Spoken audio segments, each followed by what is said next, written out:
Is instant ramen really the most cost-efficient food for a broke college student? If not, what is? Rice and beans. No joke, dude. Edit.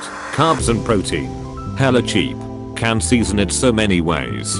Can't ask for too much more. Edit 2. More things I just thought of. Buy brown rice or real wild rice. Make sure it's real wild rice. It's cheap as well, but has a lot of the nutrients white rice lacks. If I remember more of the benefits, I'll add them as I remember. Edit 3. Holy hell, this blew up. Couple things. First, salt and pepper for seasoning can't go wrong. But if you want to spice things up, add a pack of curry seasoning.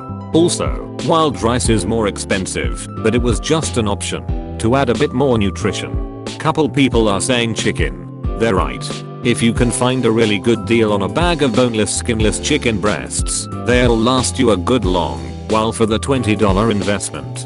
Cook the chicken in garlic, super cheap. For a decent pack of flavor too. What would your dream hobby be if time and money were not an issue?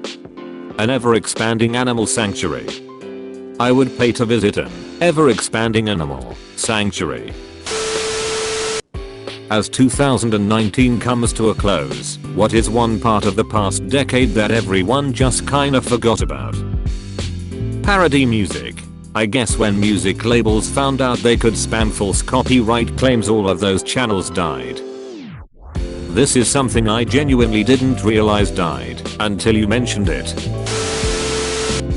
It's Christmas Day. Your family tells you to put on your coat and hat and leads you blindfolded to the driveway. What crushing disappointment is there instead of a new car?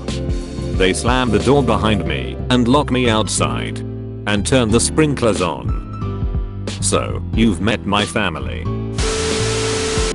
You've died and gone to hell, but the worst thing you did was just steal a candy bar.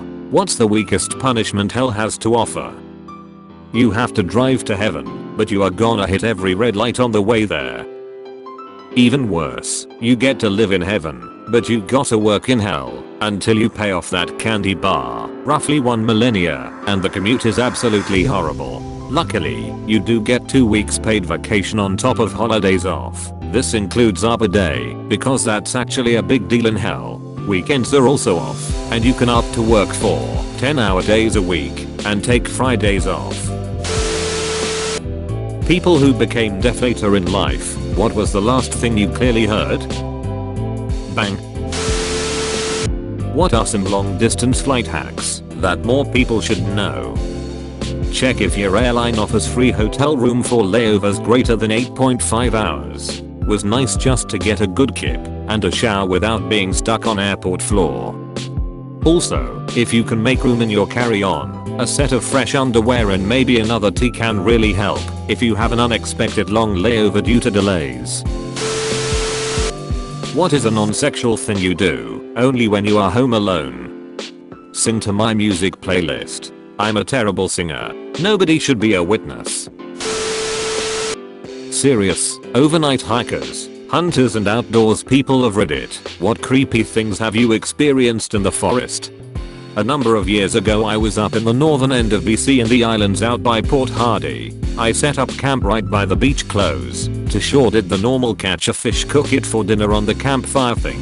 Perfect really. A few hours pass and it's getting dark. I climb into the tent and fall asleep quickly. I get woken up by extremely heavy breathing on the beach from something big in the area of my fire, but the tide was in now, so the waves would have covered it. My first thought is bear, but on the islands where I was, bear were not common at all, to the point that there hasn't been one documented ever. This is blasting though my mind, but then the urban talk of Bigfoot runs through my mind. At this point I'm like, there is no such thing as Bigfoot, so what the hell is it?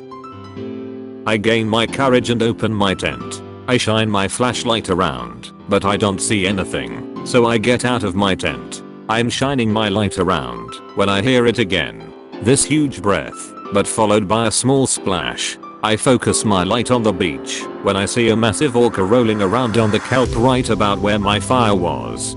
This behemoth of marine mammal scared the living shit out of it, but it turned into being one of the most amazing events I ever witnessed. As I sat watching this massive animal rolling and playing yards from me, I noticed more of them just offshore, just bobbing their prob half asleep.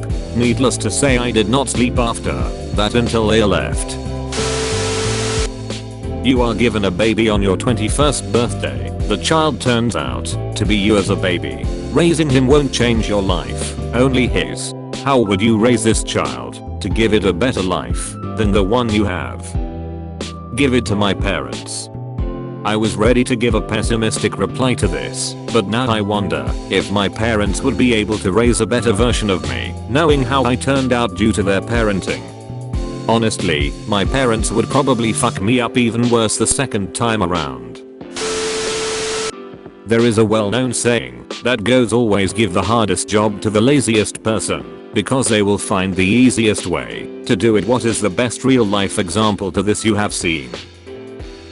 I once was a temp at a tiny office on a construction site in around 2003. I was only there for one day while the regular person was on some training. They sat me down and told me that I just needed to copy all these numbers from one program to another. So I selected them, hit CTRL-C and CTRL-V. They stared at me. Turns out about 60% of this woman's time had been spent manually typing numbers from one place to another. People who pile on generic YouTube comments like who's watching in 2019. Why do you do this? I like the "this artist is so underrated" comment, especially when it's about artists who were big stars in their day. Even better when they are big stars right now. You get 24 hours to prepare, and you get paid $10,000 to stay in your room for an entire week with no internet/data connection/television. Can't leave. Do you do it? And if so, what do you do in the meantime? I could finally sleep. 2 days of non-stop sleep and the rest just playing offline games, reading books, and microwave meals. Heaven.